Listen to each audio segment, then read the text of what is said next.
বিসমিল্লাহির রহমানির রহিম আলহামদুলিল্লাহি রাব্বিল আলামিন ওয়াসসালাতু ওয়াসসালামু আলা রাসূলিল কারীম ওয়া আলা আলিহি ওয়া সাহবিহি আজমাইন ওয়া বা'দ قال المؤلف رحمه الله تعالى عن عبد الله بن مسعود رضي الله تعالى عنه قال حدثنا رسول الله صلى الله عليه وسلم وهو الصادق المصدوق আব্দুল্লাহ বিন মাসউদ রাদিয়াল্লাহু তাআলা আনহু বর্ণনা করেছেন যে আমাকে রাসূলুল্লাহ সাল্লাল্লাহু আলাইহি ওয়াসাল্লাম হাদিস বর্ণনা করেছেন। হাদাসানা মানে হাদিস বর্ণনা করেছেন। আল্লাহ রাসূল সাল্লাল্লাহু আলাইহি ওয়াসাল্লাম আমাকে একটি হাদিস বর্ণনা করেছেন ওয়াহুয়া সাদিকু আল মাসদুক, এবং তিনি সাল্লাল্লাহু আলাইহি সাল্লাম সচ্চির সত্যবাদী। সাদিক মানে সত্যবাদী, তার নাম হচ্ছে আস-সাদিক। আল আমিন বিশ্বস্ত, এবং আস-সাদিক চির সত্যবাদী। আল মাসদুক মানে যাকে সত্য বলে মেনে নেওয়া হয়েছে। ইসিম ফাইল সাদিক আর ইসিম মফউল হচ্ছে মাসদুক, মাফউলুনের ওজনে। ফাইল সাদিক আর মফউল হচ্ছে মাসদুক। যেমন কাতিল মানে হত্যাকারী, আর মাকতুল মানে যাকে হত্যা করা হয়েছে, হত্যাকৃত ব্যক্তি যাকে হত্যা করা হয়েছে। ওই রকম সাদেক মানে যিনি সত্য বলেন, আর মাসদুক মানে যাকে সত্য বলে মেনে নেওয়া হয়েছে। কি বলেছেন রাসূলুল্লাহ সাল্লাল্লাহু আলাইহি ওয়াসাল্লাম ওই হাদিসটি এখন? ইন্না আহাদাকুম ইউজমাউ খালকুহু ফি বাতনি উম্মিহি 40 ইয়াওমান নুতফা, নিশ্চয় তোমাদের প্রত্যেকে তার সৃষ্টিকে একত্রিত করে রাখা হয় তার মায়ের পেটে 40 ইয়াওমান 40 দিন নুতফার আকারে, অর্থাৎ বীর্যের আকারে। 40 দিন ধরে বীর্যের আকারে থাকে। যে দিন থেকে মায়ের পেটে, এই মায়ের পেটে মানে বাতনে উম্মিহি মানে ফি রাহিমা উম্মিহি, যেহেতু রাহিম জরায়ু পেটের মধ্যে আছে, পেটের একটা অংশ, সেই জন্য এখানে বাতন বলা হয়েছে। আর না হলে আসলে পেটে থাকে না, সেটা আছে রাহিমে, জরায়ুর মধ্যে।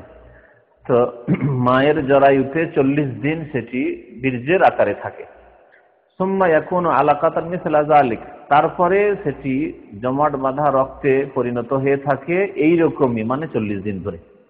দ্বিতীয় 40 দিন, তাহলে 41 থেকে শুরু করে 80 দিন পর্যন্ত এই সময়টা জমাট বাঁধা রক্ত কিন্তু চাপা জমাট বাঁধা রক্ত হয়ে যায়। সুম্মা ইয়াকুনু মুযগাতান মিসলা যালিকা, অতঃপর এইরকমই মানে আরেক 40 দিনে কি হয়ে যায়, গোশতের পিণ্ডে বা গোশতের টুকরায় পরিণত হয়। মুযগাতুন মানে গোশতের পিণ্ড। তাহলে 340 চলে গেল। 340 কতদিন হলো? 120 দিন। তো 120 দিন, 81 থেকে শুরু করে 120 পর্যন্ত এই দিনগুলিতে কি থাকে, গোশতের টুকরো হয়ে থাকে, তাতে কোনো রূপ চেহারা নেই। এমনি এই দিনগুলিতে যদি বাচ্চা নষ্ট হয়ে যায়, তাহলে সেটা গোশতের টুকরোর আকারে সেটা নেমে আসবে। সুম্মা ইয়াবআসুল্লাহু মালাকান, তারপরে আল্লাহ পাক মালাক ফেরেশতা পাঠান। মালাক মানে ফেরেশতা, আর মালিক যদি করে দেন, লামে যে কাসরা দিয়ে দিলে, জের দিয়ে দিলে, শুধু জের আর জবরের পার্থক্য। তার মানে হচ্ছে রাজা বা বাদশাহ। মালিক মানে কিং, আর মালাক মানে হচ্ছে ফেরেশতা। আল্লাহ পাক ফেরেশতা পাঠান একজন। ফায়ুমারু বিআরবা'i কালিমাত, এবং তাকে আদেশ করা হয় 4টি কথা লিখে দেওয়ার। উলামায়ে কিরাম বলেছেন তাকদীর সম্পর্কে যে একটা তাকদীর হচ্ছে তাকদীর আজলি। আল্লাহ পাক যে আজলে, যখন সৃষ্টি আল্লাহ দুনিয়া করেননি তার আগেই যে হাদিস আছে, তাকদীর লিখেছেন। কাতাবাল্লাহু মাকাদির আল খালাইক, সৃষ্টি জগতের আল্লাহ পাক তাকদীর লিখে রেখেছেন। কাবলা ইয়াখলুকাস সামাওয়াতি ওয়াল আরদ, আসমান জমিন, মানুষ তো দূর কথা, মানুষ আদমের সৃষ্টির কত আগে আসমান জমিন সৃষ্টি হচ্ছে। আসমান জমিন সৃষ্টির কত বছর আগে? হ্যাঁ, 50,000 50,000 সানাত, 50,000 বছর আগে। 50,000 বছর আগে আল্লাহ পাক তাকদীর লিখে রেখেছেন। এটা হচ্ছে আত-তাকদীর আল আজলি, আজলি। আল্লাহ পাক প্রথমেই দুনিয়ার সবকিছু সৃষ্টির আগেই, অনেক আগে লিখে রেখেছেন। এটা হচ্ছে সমস্ত মানুষের তাকদীর। আর এটা হচ্ছে আত-তাকদীর আল আমরি, আয়ু ভিত্তিক তাকদীর। আল্লাহ পাক প্রত্যেকের পৃথক পৃথক তার আয়ুর তাকদীর লিখেছেন। এটা হচ্ছে কখন? যখন মায়ের পেটে 120 দিন হয় সেই বীর্যের, একে তাকদীর আল আমরি বলা হয়। আর একটা হচ্ছে আত-তাকদীর আল হাউলি, বাৎসরিক তাকদীর। বাৎসরিক তাকদীর যে ভাগ্য রজনী তাতে লেখা হয়, সেটা হচ্ছে কি? শবে বরাত, লাইলাতুল কদর, কদর রাত, যেটাকে বিদাতীরা শবে বরাতে নিয়ে গেছে ভাগ্য রজনী। কারণ কোরআনে কারীমের সূরা দুখানের আয়াতে আল্লাহ পাক বলেছেন, কোরআন নাযিল করেছি আমি কোন রাতে? বরকতের রাতে। ইন্না আনজালনাহু ফি লাইলাতিন মুবারাকা, শুরুতে হামিম আল কিতাবিল মুবিন, ইন্না আনজালনাহু ফি লাইলাতিন মুবারাকা, নিশ্চয় আমি এই কিতাবে মুবিন সুস্পষ্ট কিতাব নাযিল করেছি বরকতময় রাতে। ফিহা ইউফরাকু কুল্লু আমরিন হাকিম, সেই রাতে প্রত্যেক হিকমতের কাজের ফয়সালা করা হয়, মানে তাকদীর লেখা হয়। এই তাকদীরটা আবার কোন তাকদীর?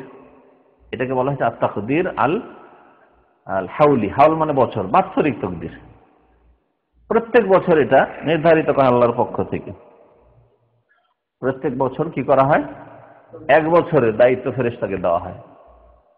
আসলে এগুলি আগেই সব লেখা আছে, ডিটেলস বিস্তারিত সমস্ত সৃষ্টির আগে থেকে লেখা। তিনটা হইল, আর এটা হচ্ছে আত-তাকদীর আল ইয়াউমি, দৈনিক আল্লাহ পাকের নির্ধারণ, প্রত্যেক দিন যা আপনার আমার হবে, হচ্ছে।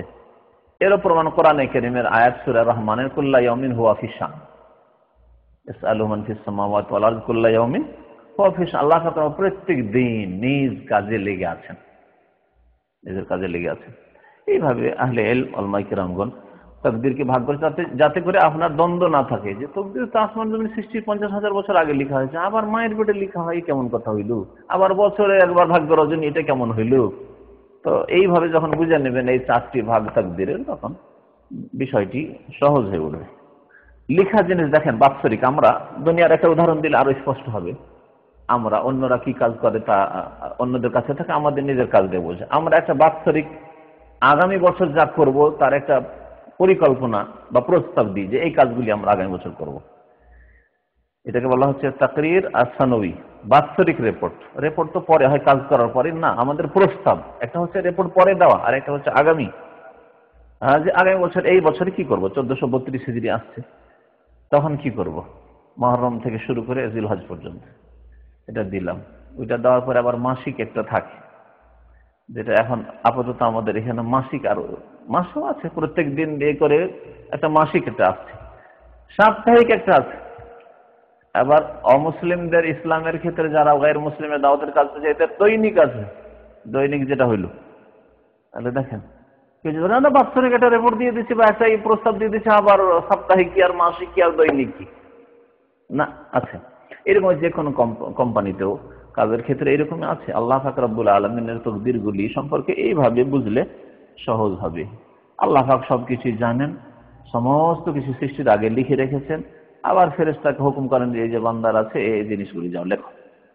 সুম্মা ইয়াবাসুল্লাহু মালাকান, আল্লাহ পাক ফেরেশতা পাঠান, ফায়ুমারু বিআরবা'i কালিমাত, 4টি কথা লিখার আদেশ করেন। ওই ক্বালু লাহু, ওই ফেরেশতাকে বলা হয়, মানে আল্লাহ পাক বলেন উকতুব আমালাহু, তার আমল লিখো, কর্ম, দুনিয়ার কর্ম, কি কাজ করবে, শিক্ষা দীক্ষা, ব্যবসা বাণিজ্য, চাকরি, চাষ আবাদ ইত্যাদি। ওয়ারিজকাহু, রিজিক লিখো। ওয়াজালাহু, তার আয়ু লিখো, বয়স।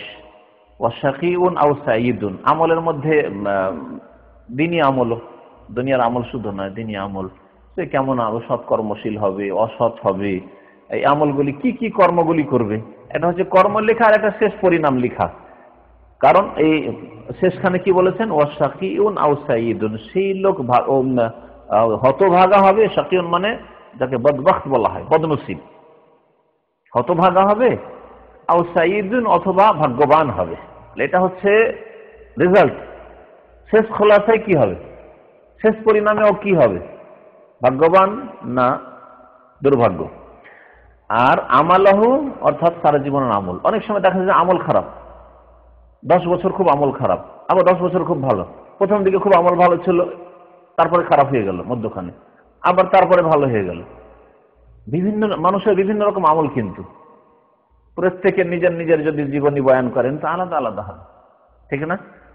বাবা মা ভালো নেক মানুষ ছিলেন, যতদিন বাবা মায়ের নজরের সামনে থেকেছেন, নামাজের পাবন্দি, মাশাআল্লাহ, আর দিনদারি সবকিছু ঠিক ছিল, বাপ মায়ের নজরের সামনে ছিলেন।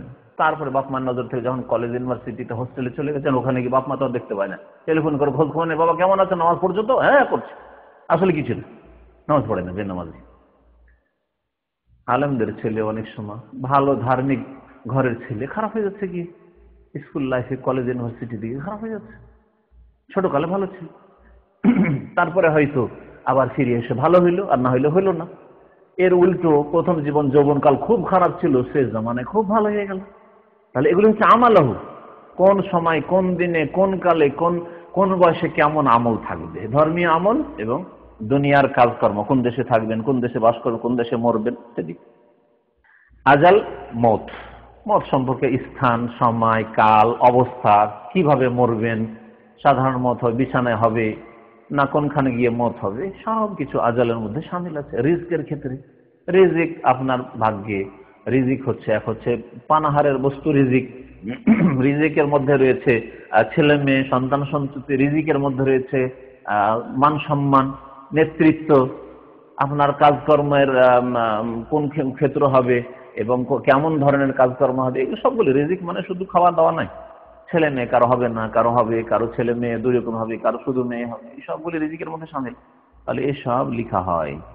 সুম্মা ইউনফাখু ফীহি রূহ, এসব লিখে তারপরে তাতে রূহ ফুঁকে দেওয়া হয়, আত্মা দিয়ে দেওয়া হয়। আত্মা দিয়ে দেওয়া, তাহলে 120 দিনের দিনে আত্মা দিয়ে দেওয়া, তারপরে নড়াচড়া শুরু, হরকত শুরু হয়, রূপ চেহারা তাতে দিয়ে দেওয়া হয়েছে। তারপরে যদি এই বাচ্চা নষ্ট হয়, দেখবেন তাতে রূপ চেহারা বোঝা যাচ্ছে, এইদিকে মাথা, এইদিকে পা, এইদিকে হাত বের হইতে যাচ্ছে। আল্লাহু আকবার। সাওয়ারাকুম ফাহসানা সুওয়ারাকুম, সূরা তাগাবনে আজকে তাফসীর শুনলেন। আল্লাহ পাক তোমাদের ছবি অঙ্কন করেছেন, কত সুন্দর করে ছবি অঙ্কন করেছেন। 120 দিনের দিন ছবি অঙ্কন হচ্ছে। তারপরে তকদির যেহেতু লিখা হয়েছে আর শেষ পরিণাম লিখা হয়েছে যে লোকটি হতভাগা হবে না ভাগ্যবান হবে, সুতরাং মানুষ আমল করতে থাকে, যদি জান্নাতি হয় তাহলে তারপরে শেষ মানে খারাপ আমল করলেও শেষ দিকে ভালো হয়ে যায়। আবার জাহান্নামী যদি হয়, একটু ভালো আমল করতে থাকে, ভালো কাজ করছে করছে করছে, হঠাৎ করেছে নাস্তিক হয়ে গেল, হঠাৎ করেছে ইসলামের শত্রু হয়ে গেল, হঠাৎ করে খারাপ আমল করে চরিত্রহীন হয়ে গেল। একজন লোক সারা জীবন জিনা করেনি, কিন্তু বদনসিব শেষ জামানায় গিয়ে ফিতনায় পড়ে গেল, কোন নারীর ফিতনায় পড়ে গেল, আর 50-60 বছর বয়সে জেনায় লিপ্ত হয়ে গেল। হচ্ছে এরকম অনেক ঘটনা চোখের সামনে দেখতে পাবেন অথবা শুনতে পাবেন বা জানতে পারবেন। অনেকে ভালো ছিল, যতদিন নেতৃত্ব পায়, নেতৃত্ব পাওয়ার পরে সে বাতিল কথাবার্তা বলতে লেগেছে, ইসলামের বিরুদ্ধে কথাবার্তা বলতে লেগেছে, তার আগে পর্যন্ত ভালো ছিল। এইভাবে যারা জান্নাতি জান্নাতের মতো আমল করতে লাগে শেষ জামানে, আর জাহান্নামী জাহান্নামে যাওয়ার মতো আমল করতে লাগে। তাই বলছেন ওয়া ইন্না রাজুলা মিনকুম, তোমাদের মধ্য থেকে মানুষ লা ইয়ামালু, আমল করতে থাকে, হাত্তা মা ইয়াকুনু বাইনাহু ওয়া বাইনা জান্নাতি ইল্লা যিরা, এমন কি তার মাঝে ও জান্নাতের মাঝে এক হাত শুধু বাকি আছে, এক হাত বাকি আছে, এক হাত মানে অল্প কিছু সময় বাকি আছে, অল্প কিছু তার আয়ু বাকি আছে। ফায়াসবিকু আলাইহিল কিতাব, তখন তার উপর যে কিতাব বা কিতাবহু, তার যে কিতাব মানে লিখনি, ফেরেশতার লিখনি, আল্লাযী কাতাবাহুল মালাক, ফেরেশতা যে লিখে রেখেছিল, ওয়া হুয়া ফি বাতনি উম্মিহি, যখন মায়ের পেটে ছিল, ওই যে লেখা আছে লিখনি, তার উপর কি হয়ে যায়, প্রাধান্য পেয়ে যায়। সাবাকা ইয়াসবিকু মানে অগ্রগামী হয়ে যায় অথবা প্রাধান্য পেয়ে যায়, তাকদীর প্রাধান্য পেয়ে যায়। ফায়ামালু বিআমালি আহলিন নার, তখন সেই ব্যক্তি জাহান্নামীদের কর্ম করা শুরু করে, জাহান্নামীদের কর্ম করা শুরু করে। আমি এমন এক লোককে জানি, যে লোকটি ভালো সহি আকীদার ঘরের ছিল, কোনদিন শিরক বিদআত কবর মাজার পূজা যায়নি, তারপরে মেয়ের বিবাহ দিল এক বেরেলবির ঘরে, বেরেলবি কবর পূজারী, আটরসি মাঝভান্ডি যেমন হয়, বেরেলবিদের ঘরে যারা মাজার ভক্ত কবর পূজারী, তাদের ঘরে বিয়ে দিল। বিয়ে দেওয়ার পরে বিয়াই বলছে, বিয়াই আসলে যে বরকত, বাবা খাজা বাবার বরকত, যা কিছু দেয় খাজা বাবা দেয়, হয় নাকি, চলেন আমার সাথে একবার দেখেন, পরীক্ষা করেই দেখেন। জাহেল ওই মুশরিক বিয়াইয়ের সাথে চলে গেল আজমিরে, আর আজমিরে গিয়ে চাদর চড়িয়ে এলো, আল্লাহর পরীক্ষায় পড়ে গেল, আল্লাহ পরীক্ষা ফেলে দিল। চাদর যে বছর চড়িয়েছে, তারপরে বছর আমের ব্যবসা, মালদা রাজশাহীতে যে ফজলি আমের ব্যবসা খুব উন্নতি হলো। আর সেই জাহেল বংশগত, সে কোরআন হাদিসের অনুসারী বংশের জন্ম, সে ধোকাই পড়ে গেল, এই বছরে আমার ব্যবসায় এত বেশি লাভ হয়েছে যেটা বিগত কোন যুগে হয়নি, কারণ খাজা বাবার দরবারে একটা চাদর যে চড়িয়েছি মাজারে। কিভাবে গুমরাহ হয়ে গেল। এই অবস্থায় যদি মারা যায়, মিন আহলিন নার, মাত্র এক হাত ছিল জান্নাতে যাওয়ার, সহি আকীদার উপর ছিল, কিন্তু জাহান্নামে চলে গেল, জাহান্নামে চলে গেল। তো এই অবস্থায় মরে গেলে কিন্তু আল্লাহ পাক তওবার তৌফিক দিক, লোকটি এখনো বেঁচে আছে। বলছেন তারপরে ওয়া ইন্নার রাজুলা, না আগে জান্নাতের কথা ছিল, এক লাইন পিছনে চলে গেছি নাকি, হ্যাঁ হ্যাঁ, লা ইয়ামালু হাত্তা মা ইয়াকুনু বাইনাহু ওয়া বাইনাল জান্নাতি ইল্লা যিরা, মানুষ আমল করতে থাকে এমনকি জান্নাতের মাঝে আর ওর মাঝে মাত্র এক হাত বাকি আছে। ফায়াসবিকু আলাইহিল কিতাব, তারপরে তার আমলনামা যে লেখা আছে, তার তাকদীর লেখা আছে, ভাগ্যলিপি লেখা আছে, তা প্রাধান্য পেয়ে যায়। ফায়ামালু বিআমালি আহলিন নার, তখন জাহান্নামীদের আমল করা শুরু করে। জাহান্নামে চলে ফায়াদ খোলা অন্য হাদিসে ফায়াদ খোলা, সুতরাং জাহান্নামে চলে যায়। ওয়ায়ামালু হাত্তা মা ইয়াকুনু বাইনাহু ওয়া বাইনান নার ইল্লা যিরা। আর কিছু লোকের আছে আবার বদ আমল করতে থাকে, পাপ করতে থাকে, খারাপ কাজ করতে থাকে, এমনকি তার মাঝে এবং জাহান্নামের মাঝে মাত্র এক হাত বাকি আছে, আর অল্প সময় বাকি আছে, কিছুদিনের মধ্যে মরবেও। ফায়াসবিকু আলাইহিল কিতাব, তখন সেই যে তার ভাগ্যলিপি আছে তা প্রাধান্য পেয়ে যায়। ফায়ামালু বিআমালি আহলিল জান্নাহ, শেষকালে তখন জান্নাতীদের আমল করা শুরু করে, ভালো কাজ করা শুরু করে। ফায়াদখুলুহা, তারপরে জান্নাতে দাখিল হয়ে যায়, জান্নাতি হয়ে যায়। আর এর বাস্তব প্রমাণ যদি দেখতে চান, একটি লোক ধরেন 10 বছর ধরে এখানে সৌদি আরবে ছিল, শত্রু, সহিহ আকীদার শত্রু, ইসলামিক সেন্টার আসবে না, কোরআন হাদিসের কথা শুনবে না, শিরক বিদআত করবে, এই করতে করতে করতে শেষখানে কি যে মনে আসলো আবার চলে আসলো। এরকম অনেক লোক আছে, কিন্তু চলে আসলে দেখি একটু শুনে, দেখি একটু শুনে। অনেকে হেদায়েত হয়েছে যারা আমাদের বিরুদ্ধে যে কত কি বলেছে নিজে এসে স্বীকার করেছে, যে আপনাদের বিরুদ্ধে লোকজনকে ভাঙাইতাম, খবরদার যেন ওখানে, কিন্তু চলে এসছে। তাদের একজন মতিউর রহমান নাম, হাফেজ, 91 ছিল, এখন মিরপুর ঢাকায় আছে। জিজ্ঞেস করুন, বলছে আপনার বিরুদ্ধে আর আপনাদের বিরুদ্ধে কত যে বলেছি, কত লোককে বিভ্রান্ত করেছি। বন্ধু এই যে সামনে আছে আব্দুর রহমান, তাই না, এই কাজ করতো 91 থাকতো।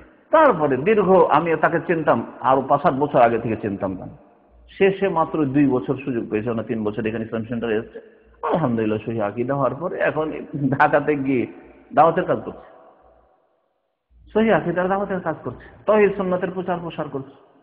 আল্লাহ পাক তৌফিক দিয়েছে, আল্লাহ পাক যেন এর উপর সকলকে কায়েম রাখেন।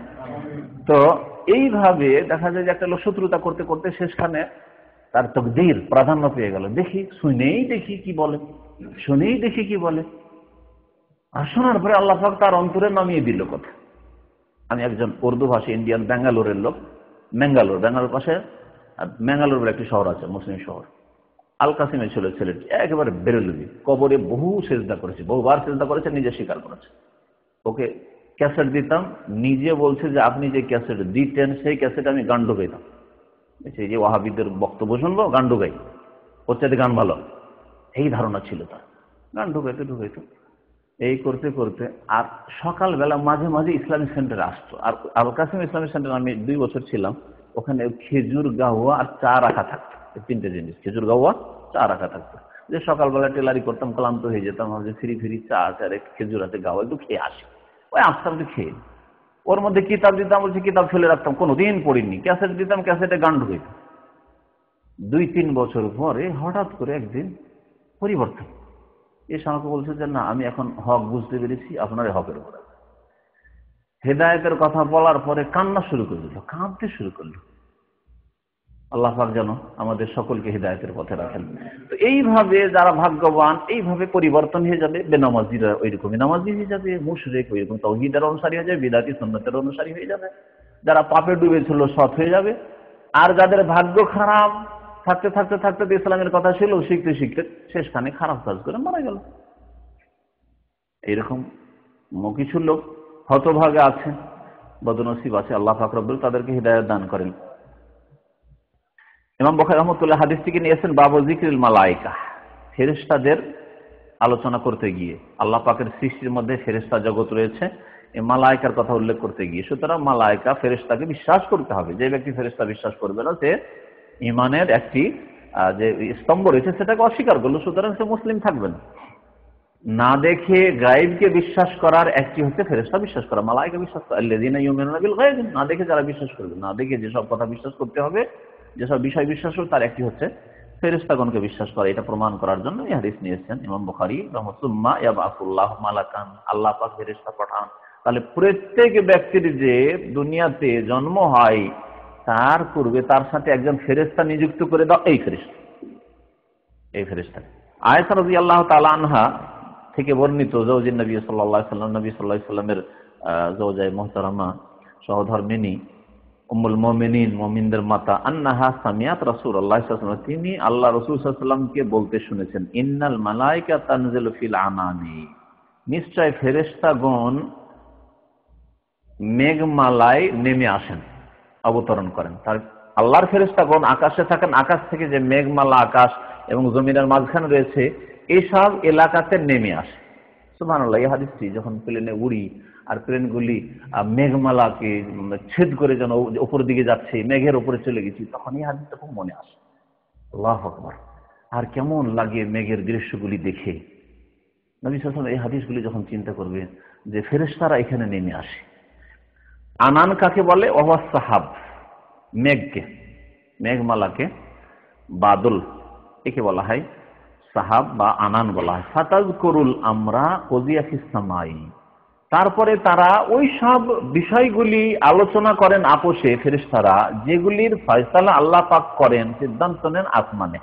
আসমানে আল্লাহ পাক কোনো ফয়সালা করেছেন, অমুক ব্যক্তি সম্মানিত হবে, অমুক পদদলিত হবে, অমুক মুসিবতে পড়বে, অমুক মুসিবত থেকে উদ্ধার হবে, অমুক রোগ মুক্ত হবে, অমুক ব্যক্তির মত হবে, অমুক বাড়িতে ছেলে জন্মাবে, অমুক বাড়ির ছেলে মরবে, অমুক বাড়িতে চুরি হবে ইত্যাদি। দেখেন না, এইসব কথা আলোচনা হয়। আর এগুলি গণকরা বলে অমুক বাড়িতে কে চুরি করতে ঢুকবে, ওই চোর দলরা ঢুকবে, অমুক ব্যক্তিকে ছিনতাই করবে, ওই ছিনতাইকারী দলটা করবে। এইসব কথা আসমানে যা ফয়সালা হয়, ফেরেশতারা আপোষে ওই মেঘমালায় এসে ফেরেশতাদের সাথে, যারা জমিন আসমানের মাঝে ফেরেশতা রয়েছেন, ওই অসংখ্য ফেরেশতাদের সাথে তারা আলাপ আলোচনা করতে থাকেন। ফাতাস্তারিকুশ শায়াতিনুস সামা, তখন শয়তানরা, জিন শয়তানরা, ইবলিস শয়তানের চেলারা চুরি করে তা শুনে নেই।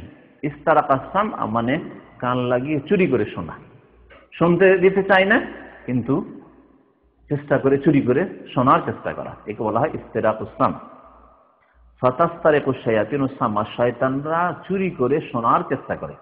ফাতাসমাহু, তারপরে কিছু শুনেও নেই। ফেরেশতারা আলাপ আলোচনা করছে আশেপাশে থেকে, তাহলে মেঘমালা এলাকায় যেমন ফেরেশতারা থাকে, শয়তানও যাওয়ার চেষ্টা করে। শয়তান ওসব এড়িয়ে যেতে পারে, যেসব এরিয়াতে আমরা যেতে পারি না। ওই বিমান উঠছে তখনই যাচ্ছে, কিন্তু শয়তান এমনিতে উড়ে যাচ্ছে, শোনার চেষ্টা করে। ফাতুহি হে ইলাল কোহান, শুনেও ফেলে, আর শোনার পরে সেগুলি কথা গণকদেরকে জানিয়ে দেয়। কাহিনের জামা হচ্ছে কোহান, গণকদেরকে জানিয়ে দেয়। যারা হাত দেখে কথা বলে, বেশ কিছু লক্ষণ দেখে কথা বলে, কিছু রেখা রাশি ইত্যাদি সব করে কথা বলে, তারকার দিকে দেখে কথাবার্তা বলে, এই বিভিন্ন রকমের গণকরা রয়েছে। অনেকগুলি এমনি ভান করে যে এগুলি দেখে বললাম, কিন্তু আসলে ওই জিন শয়তানে কিছু বলেছে, একটি কথা বলেছে যেটা সত্য শুনে এসেছে জিন শয়তান, আর বাকি তাতে কি করে, ফায়াকযিবুনা মাআহা মিআতা কাযিবা বা কাযবা, তাতে 100টি মিথ্যার সংমিশ্রণ করে দেয়। ফায়াকযিবুনা মাআহা, ওই একটি সত্যের সাথে যা শুনে এসেছিল শয়তানগুলি, তার সাথে 100টি কি করে মিথ্যাকে মিশিয়ে দেয়। মিন ইনদা আনফুসিহিম, তাদের নিজের পক্ষ থেকে। তাহলে গণকরা অনেক মিথ্যা কথা বলে, ওর মধ্যে একটি সত্য হয়ে যায়। যখন একটি সত্য হয়ে গেল, ভক্তরা তখন ভাবে যে দেখলে যা বলেছিল তাই হইল না, বলেছে না অমুক বাড়িতে চুরি হয়েছে, আর চুরি হয়ে ওই দিকে গেছে, বলদ চুরি হয়েছে, বর্ডার এরা থেকে বলদ চুরি হয়, গরু চুরি হয়, গরু চুরি হয়ে ওইদিকে গেছে, বলেনি দেখো ওই গ্রামে পাওয়া গেছে গরু। বিশ্বাস হয়ে যায় তখন না, গণকরা ঠিকই বলে, পীর সাহেব ঠিকই বলে। পীর সাহেবের এক শ্রেণীর গণক, এরাও এক শ্রেণীর গণক, যারা গায়েব জানার দাবি করে। গায়েব জানার দাবি করা হচ্ছে কুফরি, আর গণকদের কাজ হচ্ছে কুফরি। সুতরাং আল্লাহ ছাড়া কেউ গায়েব জানে না। রাসূলুল্লাহ সাল্লাল্লাহু আলাইহি ওয়াসাল্লাম সম্পর্কে আল্লাহ পাক বলছেন যে হে নবী বলো, ওয়ালা আলামুল গায়ব, আমি তো গায়েব জানি না। যিনি সৃষ্টির সেরা, তিনি যখন গায়েব জানেন না, আল্লাহ না জানালে, ওয়াহি না করলে, তাহলে গণকরা কি করে জানতে পারে, আর পীর কি করে জানতে পারে, আর ওলি কি করে জানতে পারে? না ভণ্ড ওলি জানতে পারে, আর না যাকে হক্কানি পীর বলছে তাও জানতে পারে না, কেউ জানতে পারে না, একমাত্র আল্লাহ ছাড়া কেউ গায়েব জানে না। আসলে হয় কি, এগুলি হয় শয়তান ব্যবহার করে, জিনকে বশে করে। জিন শয়তানরা তখন তাদের সাথী সঙ্গীরা যারা উপর দিকে ওই আকাশ পথ থেকে শুনে এসছে, মেঘমালা থেকে শুনে এসছে, তাদের কাছে কিছু জানার চেষ্টা করে। 100টি মিথ্যার মধ্যে একটা সত্য হলে একটা দিয়ে সব বাজার চালিয়ে দেয়। যারা জালিয়াতি 2 নম্বরের ব্যবসা করে, তারা কিছু ভালো মাল রাখে, দেখো, ভালো কাজও করে। সুতরাং কাস্টমারকে ভাবে ধরে রাখে, ঠকেও, অনেক লোকের ঠকেও, কিন্তু কিছু ভালো কাজ করে দেয়, যাতে ব্যবসা চলছেও ঠকদের। এই হচ্ছে গণকদের ব্যবসা, আর এই পীরদের ব্যবসা। সাল্লাল্লাহু আলাইহি ওয়া সাল্লাম মুহাম্মদ ওয়া আলা আলিহি ওয়া সাহবিহি আজমাইন।